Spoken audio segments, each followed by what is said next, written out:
नमस्कार मंडळी, शोभा स्वाद मराठीमध्ये आपले खूप खूप स्वागत आहे. तर मंडळी, आता मँगोचं सीझन म्हटल्यावर आपण मस्तपैकी आज मँगो शिरा बनवणार आहोत.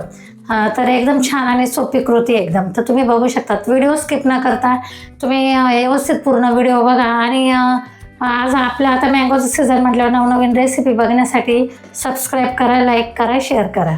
तर आपण मँगो शिरा बनवण्यासाठी मी 1 वाटी रवा घेतलेला आहे. ही वाटी छोटीशी आहे थोडीशी. ही 1 वाटी साखर, 1.5 वाटी दूध आणि पाऊण वाटी तूप घेतलेले आहे. आणि 1 वाटी आपला आंब्याचा जो गर असतो आतमध्ये तो गर काढून घेतलेला आहे मी. आणि वेलची पावडर घेतलेली. तर मी 1 वाटी तूप टाकून घेतलेलं आहे ह्याच्यामध्ये. तूप आपलं छान गरम झालेलं आहे, त्याच्यामध्ये मी असा हा रवा टाकून घेते पूर्ण. आणि व्यवस्थित भाजून घ्यायचा आपल्याला रवा, म्हणजे आपला एकदम शिरा, हा मँगो शिरा म्हणजे प्रसादासारखा शिरा होणार आहे. छानपैकी मी भाजून घेते असं लालसर, म्हणजे असा गुलाबी कलर येईपर्यंत आपल्याला हा रवा छान भाजून घ्यायचा आहे. हा रवा अशा पद्धतीने आपल्याला छान असा भाजून घ्यायचा आहे. हा शिरा जर मँगो शिरा जर केला ना, खरोखर मँगोचं फ्लेवर इतकं छान रवा लागतो ना, काही एकदम चवेला अप्रतिम. आणि एकदा बनवलं तर मला नेहमीच सांगतील की मम्मी हा मँगो शिरा बनवून दे. माझ्या नातवाला हा शिरा खूप आवडतो. आता हा शिरा मी त्याच्या टिफिनमध्ये छानपैकी देणार आहे. तो टिफिन फिनिश करून येणार आहे. हो ना रियांश?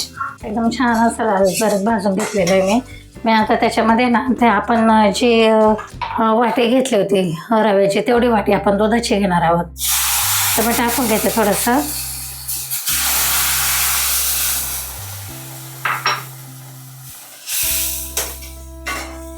आपण हे 1 वाटी रवा घेतला होता ना, तर 1.5 वाटी बरोबर दूध घेतलेलं आहे. 1.5 वाटी दूध लागलेलं आहे मला. आता आपण असं एकदम छानपैकी शिजून घेतलं. बघा रवा किती फुगून आलेला आहे वरती आपला.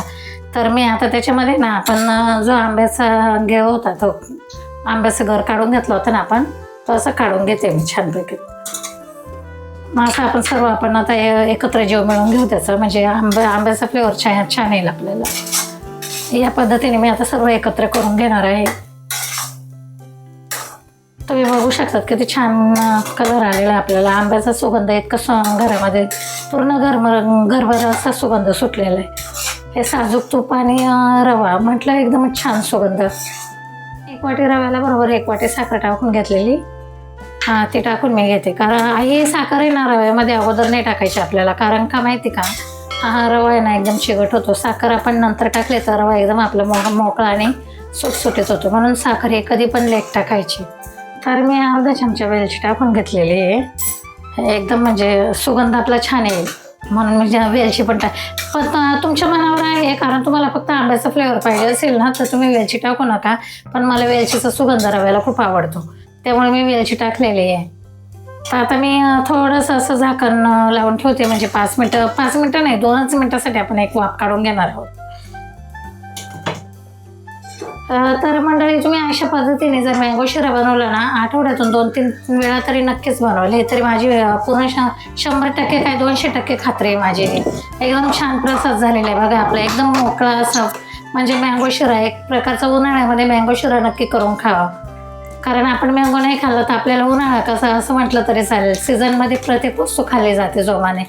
त्या पद्धतीने आपण हा मँगो शिरा सुद्धा खाणार आहोत.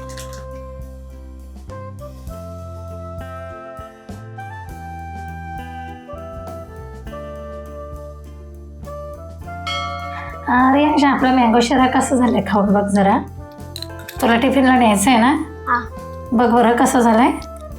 छान झालंय? सांग मला. चांगला झाला. तुला आवडतो? मग देऊ तुला टिफिनला?